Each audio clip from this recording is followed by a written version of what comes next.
Okay, so welcome everyone to the PLSA's webinar on the new retirement living standards, and very importantly, on the research that's underlying them. My name is Nigel Peaple. I'm the Director of Policy and Advocacy at the PLSA, and I'm very pleased to have two expert speakers on this top subject with us today. Simon Sarkar, our Head of Research. He will introduce the high-level approach to the retirement living standards, and he will reveal the new numbers if you haven't already come across them in the media today, and he will explain a bit about them. And then we'll be going on to Professor Matt Padley of the Centre for Research in Social Policy at Loughborough University.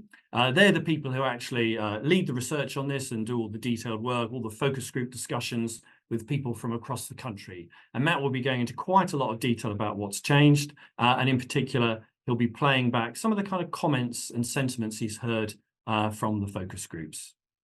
And then we'll do some Q&A. However, just before we kick off in earnest, I'd just like to say a few words of background. We set up the retirement living standards about 5 years ago to help people understand how much they need in retirement. This was an idea that came from our member pension funds and our member business members because they felt this was really a gap in the UK. Now, the retirement living standards, as I suspect lots of you know, focus on three different lifestyles, three different living standards, and they are expenditure figures, not income figures. And I know that's often quite confusing for people, but nevertheless, it all will become clear during this session if you're not already clear on it. And we're very, very pleased that they've been widely adopted as a frame of reference by the pensions industry, by research bodies, and even the government and regulators use them. And we're very pleased that the media talks about them, because we want everyone in the UK to have a good idea of how much money they'll need in retirement. And then this fits with the many efforts by advisors, by pension schemes, pension providers, PLSA, and others like the Money and Pension Service to try and help people ensure they're saving enough to have the retirement that they want. Now, the retirement living standards are free to use, and we greatly appreciate the support of the Friends of Retirement Living Standards, who are some pension schemes and companies that help the PLSA fund them, and details of them are on our website. So that was my brief words of intro. Now let's move on. This is a Zoom call, and it has a chat function, and it also has a Q&A function. And so please feel free to put your questions in the Q&A function. And it has a voting capacity, so you can vote up your favorite questions. And even if they're tricky, I will do my best to read them out and pose them to our two experts here. Right, so without further ado, let's move on. And over to you, Simon.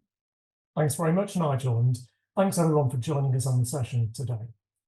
So as Nigel said, I'm going to set out a bit of context for the research, how the RLS research programme has been designed, before we take a look at the very latest RLS figures that we're launching today. I'll then hand over to Professor Matt Padley to take us through the reasons behind the changes and to give us some more insights from the many hours of research that the team at Loughborough have conducted with participants around the country. So first of all, let's have a look at the research itself. In 2019, we launched the very first RLS research that set out for the first time what the public agree is needed for different standards of living in retirement. Since 2008, the Centre for Research in Social Policy at Loughborough University has been researching what the UK public think is needed for an adequate income in retirement at a minimum level. So what single and partnered retired people need for a minimum socially acceptable standard of living in retirement, and also showing what is needed by a range of different working age households. The research we launched in 2019 built on the research approach for the minimum and extended it to explore the public's consensus on what higher standards of living would look like. It produced a detailed account of the goods, services, and activities that combine to describe a moderate and a comfortable standard of living in retirement, and crucially, set out the expenditure needed to reach these different levels for single and partnered retirees. I will emphasise here that what is produced is the expenditure required to achieve the standard. Sometimes people query whether it's gross income figures, but the figures are actually the pounds and pence of total expenditure required. So after the initial research, the following year, these retirement living standards were simply uprated based on changes in prices as captured by CPI to ensure the standards kept in line with prices. I say simply, but actually it's a pretty intensive process by Matt and his colleagues to adjust the prices by the corresponding appropriate, more granular subcategory within the CPI measure, rather than just the headline rate. And that ensures that the most appropriate inflation rate is applied to a specific cost. The review that took place in 2021 was a kind of hybrid approach, combining research with the public, focused on identifying any changes in the needs for a moderate or comfortable standard of living, combined with CPI adjustments to costs. Against the backdrop of the COVID restrictions, this also meant a pivot to online discussion groups, with 84 members of the public across 10 discussion groups. In 2022, these amended budgets for single and partnered retirees were once again uprated based on changes in prices captured through CPI. So that concluded our first 4-year cycle of the RLS updating sequence. Having completed a full 4-year cycle, our latest research in 2023 marks the first rebase of the RLS, with new research undertaken with 14 groups of members of the public across the country that involved over 130 people and 54 hours of interviewing to detail what's needed for a moderate and comfortable standard of living in retirement from scratch. In essence, this is repeating the research undertaken in 2019, but also informed by all of the preceding discussions with members of the public. So we capture not only the revised budgets for the standards, but also insight about how people's expectations about retirement are changing over time. Next slide, please. Before we take a look at the numbers, let's take a moment to look at the definitions of the standards. Running through all three are the themes of choice, opportunity, and security. And the different standards can be seen to vary in the amount of each they offer. These definitions have been formulated and discussed at length with the group discussions from the early research, but also revisited in the subsequent research. The minimum standard of living in the UK today includes, but is more than just food, clothes, and shelter. It's about having what you need in order to have the opportunities and choices necessary to participate in society. And the experience of COVID sharply illustrated the impact of people not being able to do the things that make them feel part of society. It's not a standard of last resort, and importantly, described what the public think that all people today should have as a minimum. Similarly, the moderate standard is rooted in the discussions with the public and stands as the in-between level, enabling you to do more than at the minimum, but not to do much of what is described within the comfortable. So at this moderate living standard, there may be a balance between finding ways to continue doing the things that you want to do without necessarily having the level of resource and tempering expectations as to how frequently you're able to do these things in retirement.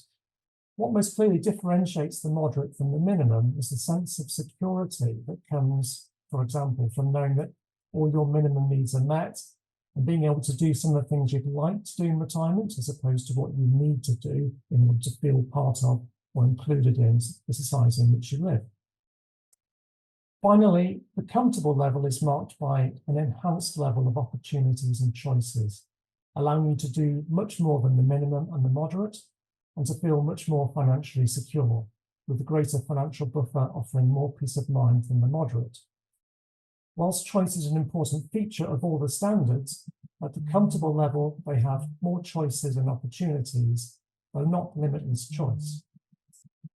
A point I wanted to make here is that there is a definitional continuum starting at the minimum and extending beyond the comfortable. So while the public may come to a consensus about a standard, there may be elements within a particular living standard that are more or less important to an individual or household, which may mean that the living standard people expect or plan for may fall between, for example, the minimum or moderate standard. And that's okay, and it's to be expected. In fact, there are tools that have been developed that enable pension savers to swap out different elements to create a more bespoke and individualized living standard that meet the needs and circumstances of that individual. Next slide, please. So here are the standards from 2022 for the minimum, moderate, comfortable, and for a single person and for a couple. So let's do the reveal and let's take a look at the very latest retirement living standards. Thank you. So here we have the minimum moving up to almost 14.5, moderate is over 30, and comfortable at 43. And for couples, it's just under 22.5 at the minimum, 43 at the moderate, and 59 at the comfortable. We'll just take a quick look at the value of the changes. As you can see, all the standards have moved upwards. It's probably not surprising given the impact of the price rises, but you'll have noted the strong movement upwards at the moderate. So what are the drivers of the changes that you can see? Well, you certainly won't be surprised to hear that energy price rises and food price rises have contributed an element of upward movement in the standards. But there are some more interesting dynamics at play aside from the obvious price increases at the headline rate, particularly around the big movement in the moderate standard, which relate to the public's expectations about what should be included, and also within the comfortable standard where the public's decided to reassess their expectations. Matt's going to delve into some of these insights from the research and also tell us in more detail about how the research has been carried out. Over to you, Matt. Thank you. I'd like to start by apologising if you hear drilling and banging in the background. Wisely, the people who are painting the doors have decided now's a good moment to start that. So apologies. And thank you for kind of giving me the opportunity to talk about the research we've been doing. It started back in 2018. Before I get into looking at some of the principles of the work that we do and how we do it, the kind of the process, and then drawing out some of the highlights of the work, I think it's important to kind of pause and talk a little bit about context. Nigel and Simon have done some of this, but just I think 3 or 4 key points to note in kind of making sense of what comes after this. So firstly, that context is crucial. We've been doing work on living standards since 2006, focused for much of that time on minimum living standards. And we regularly return to that work because we know the world changes. There are changes in all sorts of things that can have an impact on people's understanding of what living standards should be, that kind of shared understanding, but also to kind of bring challenges to living standards as well. The past couple of years have posed significant challenges to living standards. Lots of stories over the past 2 years about the kind of stagnation in living standards and those real pressures that lots of households are facing as a consequence of increased costs. And they are substantial challenges, and despite the kind of decrease in or the falling rate of inflation, prices continue to rise. And I think it's important to kind of put this research in that broader context. So generally, living standards have been challenged, but also more specifically, in particular areas, costs have increased massively, as has been noted by Simon. There's also been a degree of global and kind of national political change and uncertainty.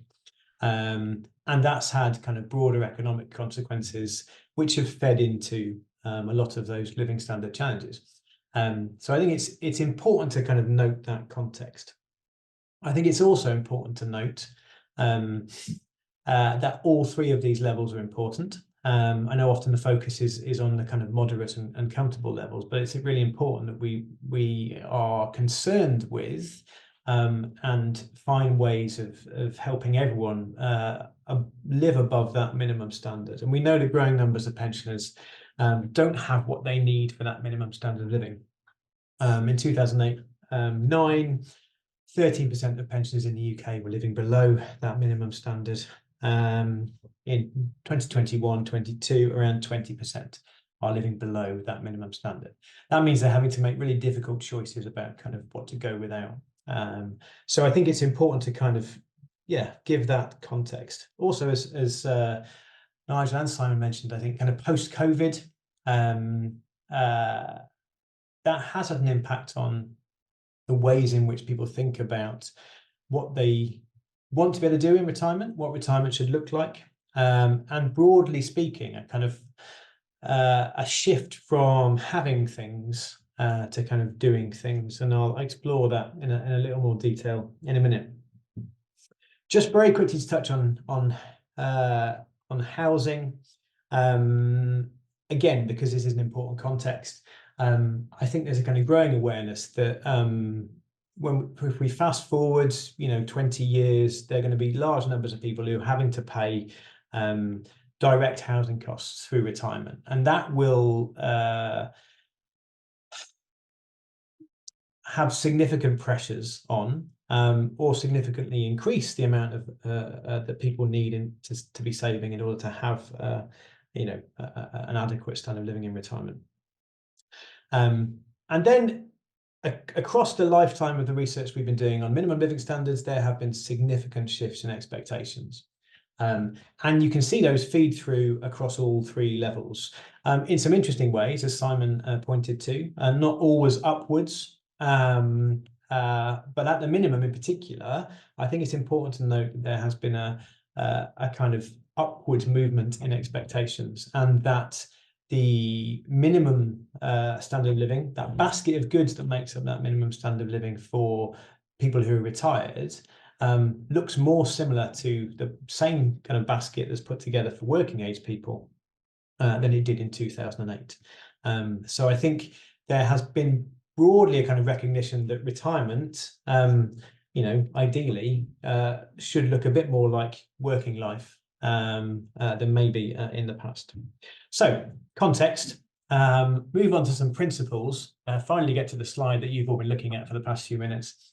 So there are some key principles underpinning the work that we do. Firstly, the retirement living standards build on, as Simon has mentioned, well-established, publicly defined minimum living standards. So work that we've been doing since 2006, first published in 2008 and funded by the Joseph Rowntree Foundation, annually updates those minimum living standards. And they set out what the public agree it's reasonable to expect that people should be able to have as a minimum in order to live with dignity in contemporary society. All three of the retirement living standards, so the minimum, the moderate and the comfortable, are rooted in socially constructed definitions of living standards. What do we mean by that? Those definitions that Simon talked through were put together by the public. They were not put together by us. This was not us as kind of experts in living standards sitting in a room and determining what it is that we think those living standards should look like. Crucially, this was based on detailed discussions with lots of groups about how we best describe those three levels and how we best capture the differences between those three levels. As Simon said, if you look at there's a kind of progression between those three levels. They mark points on a continuum, bringing, as you go up from minimum, moderate to comfortable, a greater degree of financial security, for instance. Or peace of mind, not having to kind of think necessarily as hard as you would at the minimum about how you're using the resources that you have. Crucially, those definitions are the basis for all of the discussions that we have. Everything we do is rooted in and shaped by those definitions. The retirement living standards capture and reflect norms in the society we find ourselves in now. And those norms and expectations change over time. And I'm not going to dwell on that point because much of what I will come on to say in a minute or two really reflects those shifting norms and expectations. Critically, when we get lots of people together in groups to think about what it is that people need to have a moderate standard of living in retirement or a comfortable standard of living, we're asking them not to think about themselves, but to think about the needs of another. So a kind of made-up individual or a made-up couple, what would they need in order to retire at these 3 different living standards? That's important because it's important to recognise, as Simon said, that we all like different things. We all have subtly different expectations about the way that life is based on the resources that we have available, a whole number of things. And it's important that we're asking the groups who are involved in this research to think about what it is that all people should be able to have in order to have those living standards. This is not a prescriptive set of items or a prescriptive basket of goods and services. We're not saying for a moment that you must have all of these things in order to retire at this level. What we are doing is saying, actually, this represents an amount that would enable you to live at a particular and given living standard. And that's really important in all that we do. The groups that we get together are household specific. What's that mean? So at the start of the process, we get pensioners who are living on their own together and those over the age of 50 to talk about what a single retired person would need, and we get people from couple households together to talk about what they need, and then we bring them together. They are from across the income distribution. That's important. We're not just having conversations with people in the middle of the distribution about what life in the middle might look like, or people nearer the top about what life nearer the top might look like. We're having conversations and discussions with people across the income distribution in order to reach consensus and agreement about what everyone thinks actually a moderate standard of living in retirement looks like. Finally, we don't just answer the question what, but we answer the question why. And that's fundamentally important as well. There are many other ways of kind of addressing this question. How much do you need in order to have a comfortable standard of living in retirement? You can look at what certain deciles of the income distribution spend their money on, and from that develop a basket of goods and services that will give you a number. However, what that doesn't tell you is whether or not any of those things are seen as important, what needs they fulfill, how they might enable people to participate in the world around them, how they might provide a sense of security or peace of mind to individuals or couples. So yes, we end up with detailed lists of stuff, so baskets of goods and services, but we also end up with reasons and explanations as to why these things are important and why they're needed in order to achieve each of those living standards. And also why those living standards look different to each other. So that why question is a really important one. The next slide, please. I've always wanted to say that. So how do we do what we do, the kind of process? So we work through a series of groups. So groups that bring together between 8 and 10 members of the public each time to involve in often lengthy discussions about what it is that's needed at each level. The start of that process is a discussion about those definitions.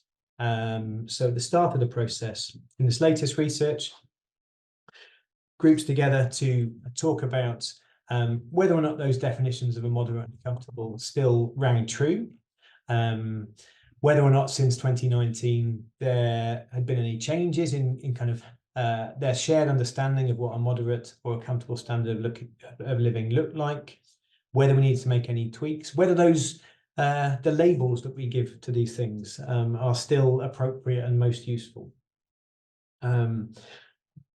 That discussion and what came out of that discussion kind of underpinned the next set of groups, which were looking at what was needed in order to have that comfortable living standard in retirement. The way in which we do that is bringing together, again, groups of members of the public who are reflecting on, so MIS there is the minimum income standard, they're reflecting on that minimum basket of goods and services, and as a group talking through how a comfortable standard of living would look different. So are there items or goods in that minimum basket that actually, fulfill that need at a comfortable level? Where might things need to be different, and why, in order to kind of deliver that that different living standard, that one where there's that kind of flexibility to do a lot of the things you'd like to do, rather than the focus being on being able to participate in the world around you and not being excluded. So we have a series of groups, as Simon said, 54 hours of discussion in total across all the groups we do.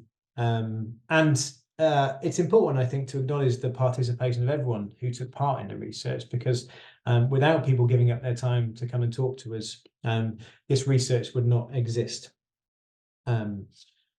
Having done a series of groups to establish what that comfortable living standard looks like, we then feed that forward to another round of groups who are looking at what a moderate standard of living in retirement would look like, and what's needed to achieve that level.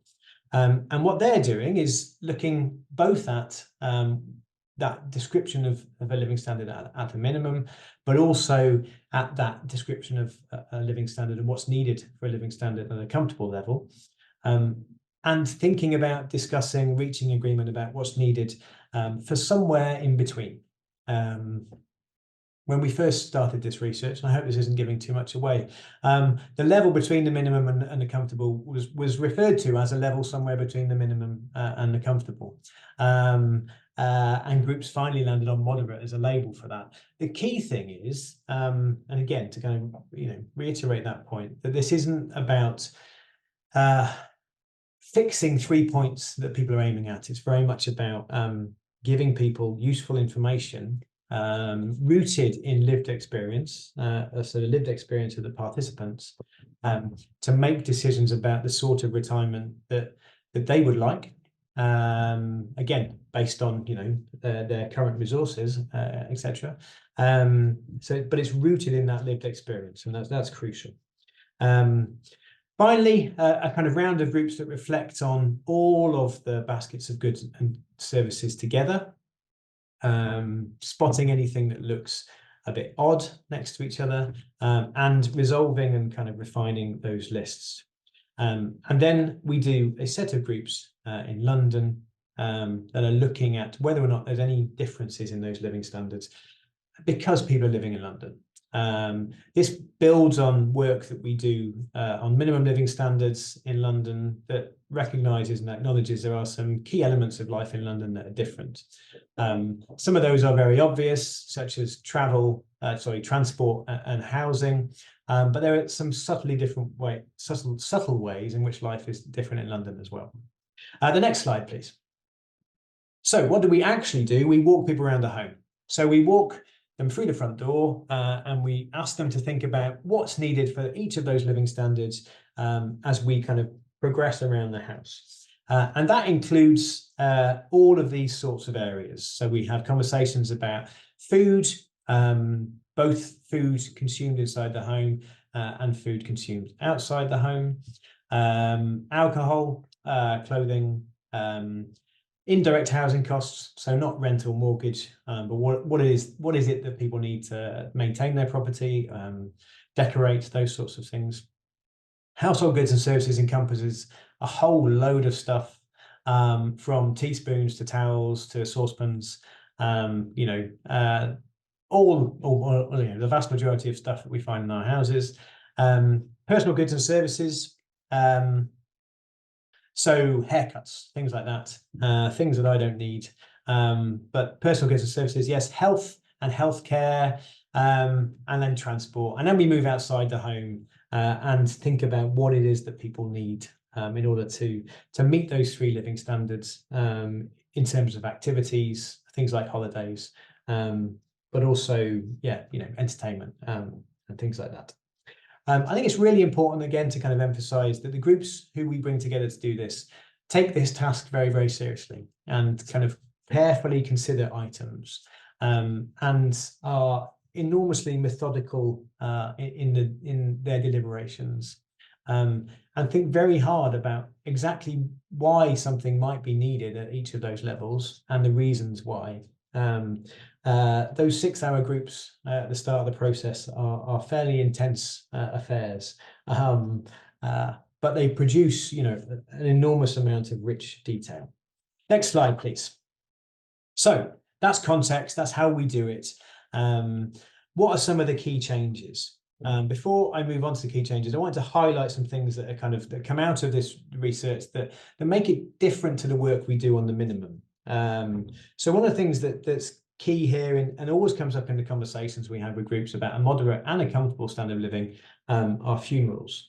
Why am I highlighting that? I'm highlighting that because it comes out as a critical concern for lots and lots of people, not wanting to leave this cost to family members, not wanting to be a burden, not wanting to leave that kind of worry on top of, obviously the concern and worry about losing a family member.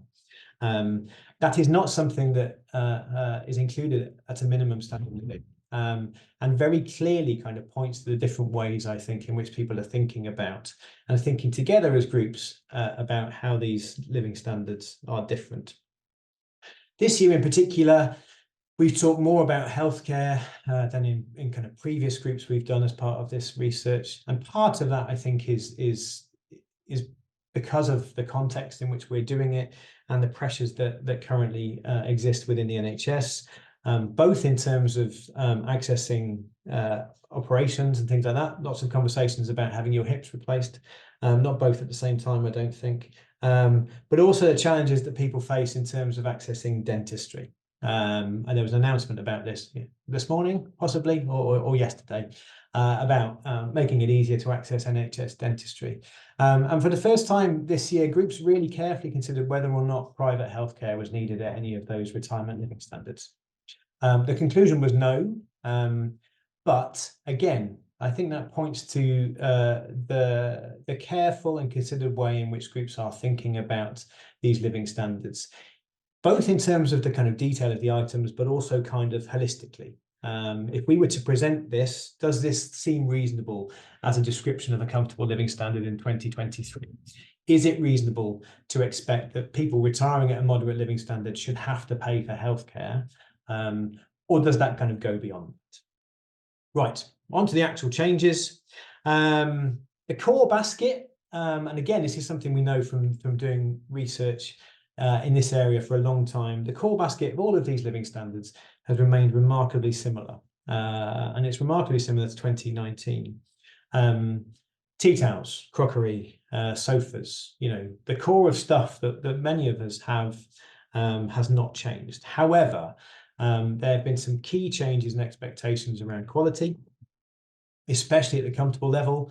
I've mentioned this already, but that focus on doing things rather than having things, and a view that you don't especially need expensive crockery or expensive cutlery at that level in order to have that living standard, that it'd be better to spend, or preferable to, use those resources in different ways, to focus on, eating out or holidays or those sorts of things.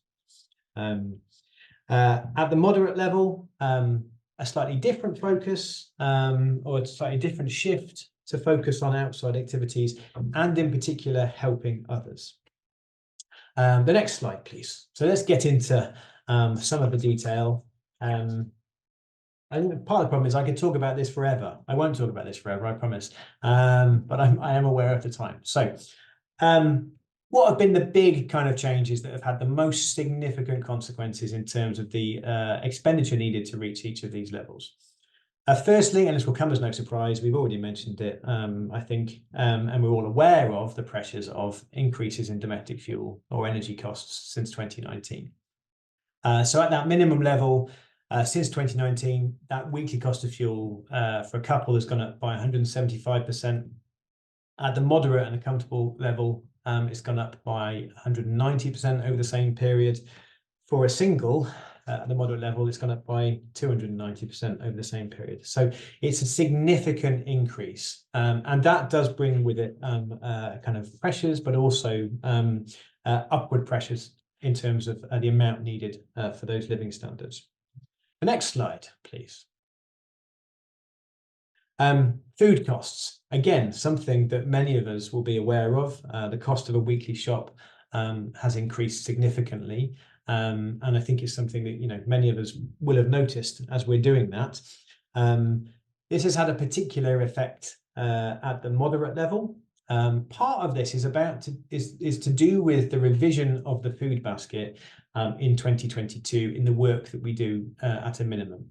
I won't go into a significant amount of detail about this, but there was a revision in how we do this to reflect the fact that generally in society, I think, I'll put it this way, body mass index has increased gradually over time. And as a consequence, kind of calorie requirements of a kind of average person in the UK have increased. And that means that the amount of food or the amount of calories that we all need as a minimum each day has increased. And that's had some impacts on the amount of food included and therefore the cost of that food. Groups also increased the amount, particularly at the moderate level, for eating out and takeaways. Again, this is part of that emphasis on activity outside the home, but it was also noted that particularly post-COVID, the cost of eating out, and especially the cost of takeaways, has gone up substantially. Also introduced at the moderate level is the ability to take others out for food. And again, this aligns with that growing concern with helping others out and looking after others, particularly in a context where many working age households, as well as many pension age households, but many working age households may be facing real pressures on incomes. And being able to do this for your family, being able to take them out for that kind of activity when they may have had to decide that this is something they can no longer afford, was seen as kind of critically important. And a later slide, I'll talk a little bit more about them. Next slide, please. These quotes kind of illustrate the sorts of things we were hearing from groups. So the first one relates to that idea that doing things outside the home has become more important than kind of having things within inside the home. And that kind of expectation, which was shared across groups, that retirement looked a little bit different to working age, and that you should be able to spend more money on leisure and eating out when you're a certain age, partly because you've got more time, partly also because there's a real recognition that sitting inside the home, spending a lot of time inside the home when you're retired is not necessarily good for your mental, physical health. So going out, doing things is seen as critically important.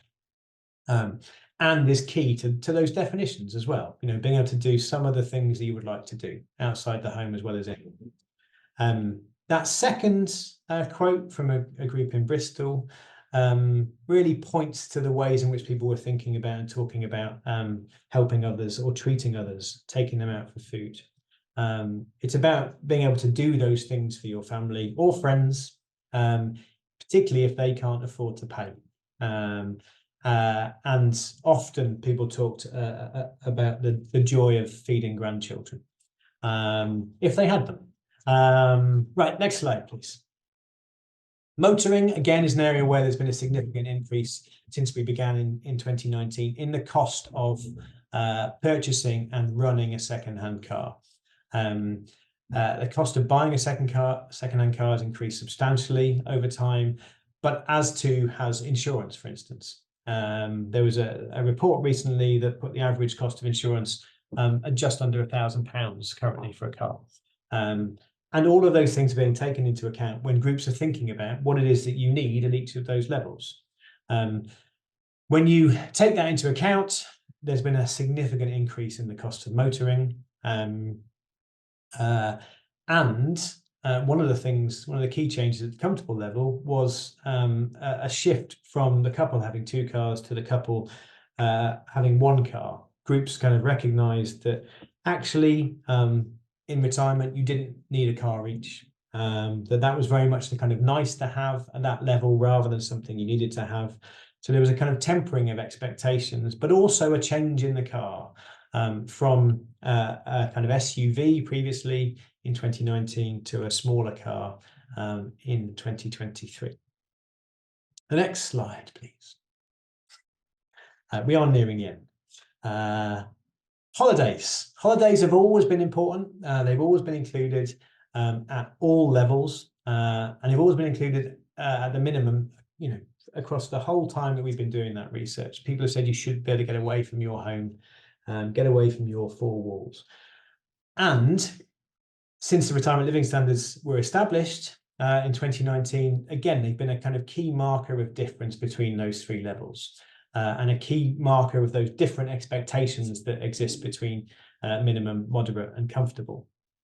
However, there's been a kind of change in expectation, particularly at the comfortable level, from 2 holidays abroad each year to 1 holiday abroad each year. Yes, but they're still seen as being kind of critically important part of those retirement living standards. The next slide, please. Clothing. Someone in a group, I think, when we first started, noted that you don't arrive at retirement naked, which is very true, and that you would bring clothing with you, but that you should be able to carry on buying clothing, looking after yourself, and that clothing plays a really important role in, feeling good about yourself, and living with dignity. And that's true, again, at all of those levels, at the minimum, the moderate, and the comfortable. There was agreement kind of across all those levels that the cost of clothing has increased substantially since 2019. And a clear view this year that there was no particular reason why someone retiring at a moderate retirement living standard should have any less kind of resource to purchase clothing than those at the comfortable. And therefore kind of groups increased those, well, they made those budgets match. The next slide, please. I think I have 3 more slides and then I'm done.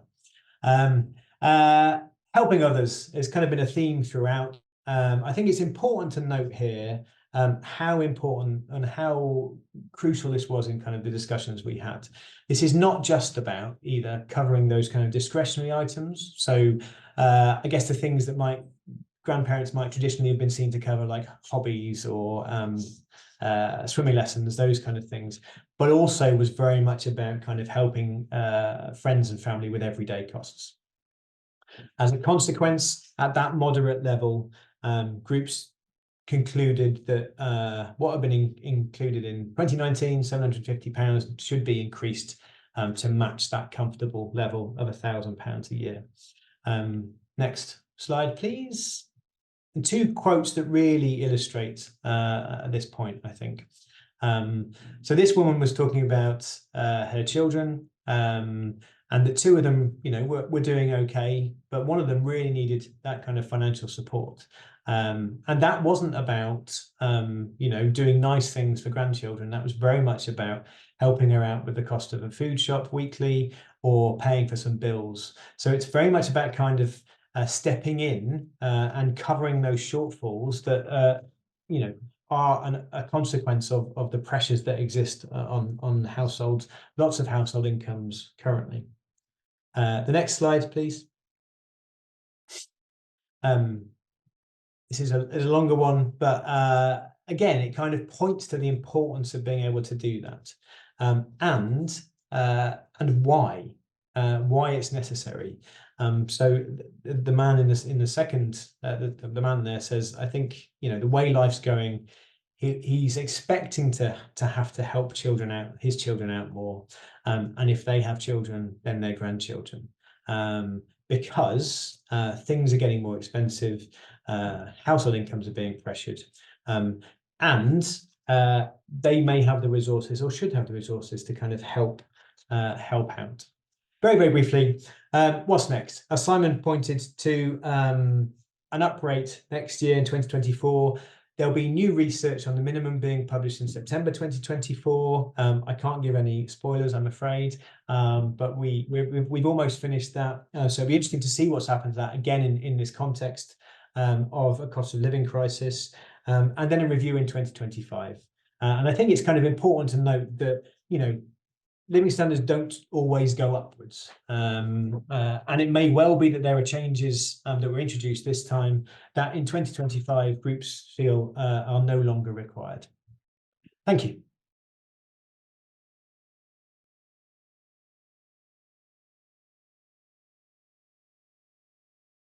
Right, great. Thanks very much, Matt. Let's now go to some questions. We've got 14 questions so far, and no doubt there'll be some more.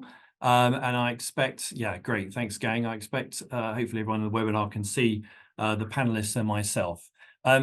So I'm keen that we try and get through quite a few of the questions. So I'm going to try and do this in fairly rapid fire. I may even try and answer a few of the easier ones myself in order to help us do that. And so I'm going to kick off with the one that's voted at the top from Tessa Page.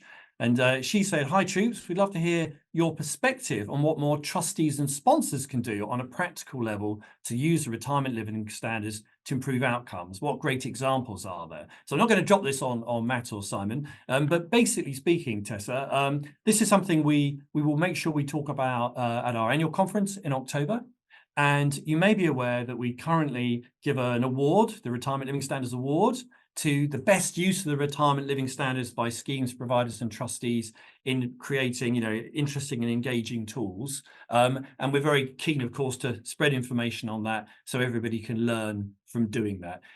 I have seen a number of these myself, as I expect many people on the call have, and they do often operate as some sort of simple fintech type thing whereby an individual can either quite simply put in a few details, get a sense of what retirement income they're going to get, and make some adjustments to it. And I know these are being rolled out quite widely, and I think they're very effective. But I know there'll be people on our team who'll be able to go into this in more detail. So we'll write back to you, Tessa. And in addition, I'll be having a word with my colleagues in the events team to make sure that we cover this off really well. I will just check on whether Simon wanted to add anything on that point, any specific cases before we move on. Yeah, I was just going to say, I think, I pointed to the fact that personalisation is key to try and make the RLS more individualised. So anything that can be done around there in terms of tools. We've seen some great ones over the years in terms of applicants to the awards. So there are plenty of examples around. Okay. I'm sure we'll be flagging those, as Nigel says. Okay, thanks, Simon. And now I'm going to go on to a question from Matthew Webb, which is a key question that often comes up. I won't read it all. So he's complimentary about the initiative, but capital letters, I imagine most users of this information will compare the figure to their current income figure, often not realise this is an expenditure number. So I wonder whether Matt or Simon wanted to explain why we use an expenditure number rather than frankly, an income figure, which of course means it has to be, might need to be gross of tax, but I don't know whether Simon or Matt would like to take that. From my perspective, it's the way the RLS was created in terms of the building blocks of the different items. So it's the concept of having the baskets of goods and activities rather than taking it from the other angle in terms of from the income. So I think it's simple to understand how that was put together. I don't know if it is more easy for people to understand the other way around. I don't know if that's a particular kind of industry perspective or not. Open to. Matt, did you want to add something? I think in part, it echoes what we do at the minimum, which is, and we produce both. So a weekly budget that you would need in order to kind of cover those costs, but also what that would mean in terms of an income requirement. I think both are helpful. And this, does and can be used as a basis for working out what income you would actually need. I mean, from our perspective, we did think about whether we should present these making assumptions about people's tax rates. And I mean, obviously, if people have very simple financial arrangements, i.e. the ones that apply to 80% of us, then you can kind of make some perfectly reasonable assumptions about whether they be due, whether they simply be paying income tax on it and at what rate. But it gets more complicated with more complex financial circumstances. So that's why we didn't do it. Now, that said, I do know that many of the online tools that people provide, when I say people, I mean providers, advisory firms and pension funds, they often provide a button where you can kind of have it all quoted to you based on certain assumptions, gross or net of tax. And I think that is a helpful thing. And it's certainly something we'll be considering over the next year as to whether we should think about trying to amend them in that way. Okay, I'm going to quickly go back to the list near the top here. Let's see. I'm just going to leave one or two that are a little bit complicated to discuss more generally. There is a classic one further down about housing and why we don't include mortgage payments or rent in the RLS, and they also ask about the percentages on this. As Matt has said, this is something that comes out of the research. It's very much based on what the members of the public think. And in this year, which Matt might talk about a little bit more if he wants to, is I know there was an active discussion about whether we should start absorbing those within the RLS. What I will say is that when we've looked at it separately at PLSA, we've kind of said, well, right now, it's the case that about 75, 80% of people over retirement age are actually homeowners. We do appreciate, of course, that the level of home ownership is falling. And there may come a time in 20 years when, maybe it's going to be less than 50%. But because of the method of the research where we rely on what the public think, for now, we're not there. Now, on the other hand, generally when we quote the RLS, Retirement Living Standards, we do also provide a tool on our website which tells you if you think you're going to be paying mortgage or rent in retirement and your rent isn't going to be paid from welfare payments, you need to add these figures. And we also provide a drop-down menu with examples of the differences, typical rental costs for a 1-bedroom flat, 2-bedroom, 3-bedroom, or a house, etc., in different parts of the country. One of the final thing I wanted to say on that before seeing if Matt or Simon wanted to add anything is that it's pretty hard to make a general assumption about what those housing costs would be, because as we all know, houses and rents vary enormously, both in terms of the area and in terms of the size. So it's quite hard. I mean, basically, you can choose a figure and it'll be wrong for 90% of people. But, again, it is something we keep under review. And if the wisdom of the British public feels something should go in there, then we'll be perfectly happy to add it in. Matt or Simon, did you want to add anything on this housing point? I was going to say the PPI, Pensions Policy Institute, Pensions Framework Research, latest analysis showed that if patterns of home ownership amongst today's 45 to 65-year-olds persist through to retirement, by 2041, the proportion of households who own their own home in retirement could fall from 78 to 63. So still a majority being homeowners. So, if we put in the costs of housing within the RLS, we'd still be wrong for most people if we did that even that far in advance. We've put on our website, as Nigel says, the typical costs there. So, if you do fancy retiring into a different part of the country, there are some typical costs there. But quite frankly, if you're renting already, you've got a good sense of how much you pay now.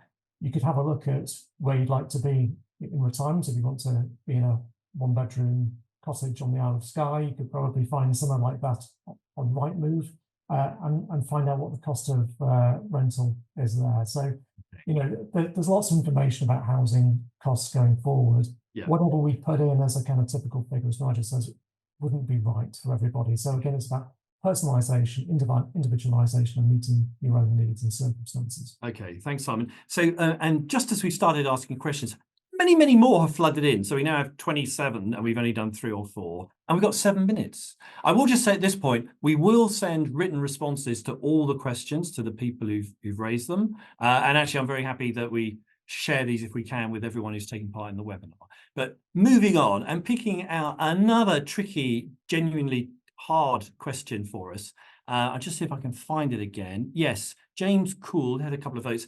Expenditure requirements change with age. Were these changes considered as part of the research? And obviously, Matt, that is something we have talked about. And I mean, just in simple terms, the gut instinct, isn't it? That this describes the kind of things you do during healthy retirement and maybe, my sort of simple, the first 10, 15 years of retirement. But I think I'm going to go to Matt because I know we've raised this point with you and you've got something to say on what happens next after that. So Matt, this is not a pre-prepared answer. Over to you, Matt. There was no pressure. So we did some work a few years ago, probably a decade ago now, looking at the needs in kind of older retired people.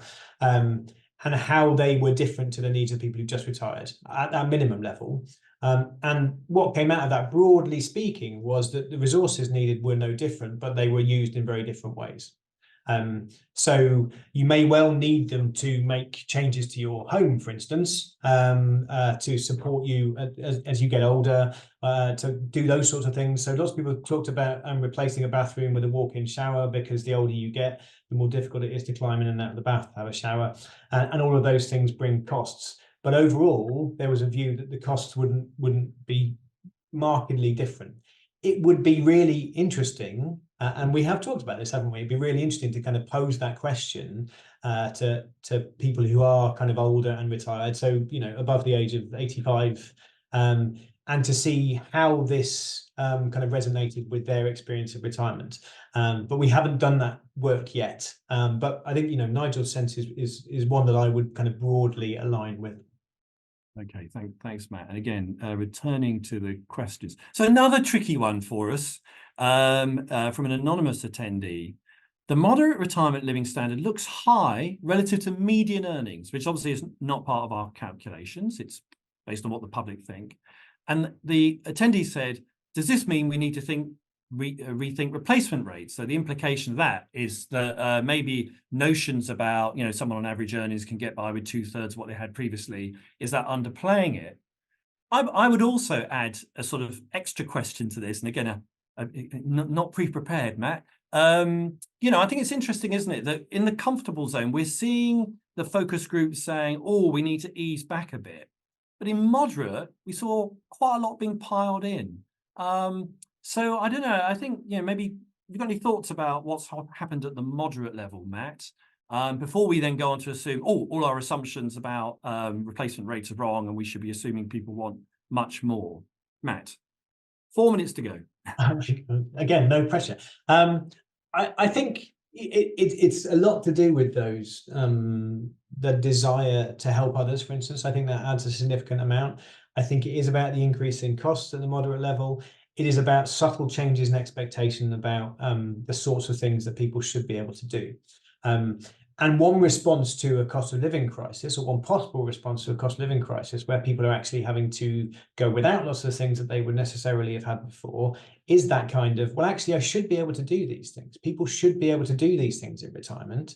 One of the responses to COVID, when people couldn't go out, or the response was not, we don't need to do these things anymore. It was actually to recognize the value of these things, perhaps more than we had before. So it's when those things are taken away, or when those things are absent, that actually their value in lots of ways, broadly, let's call it well-being, are critically important.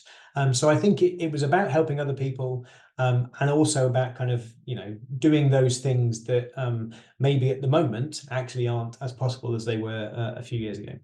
Okay, thanks, Matt. And then actually a question that's not in the 31 questions that are now there, which we can't answer in the next 3 minutes.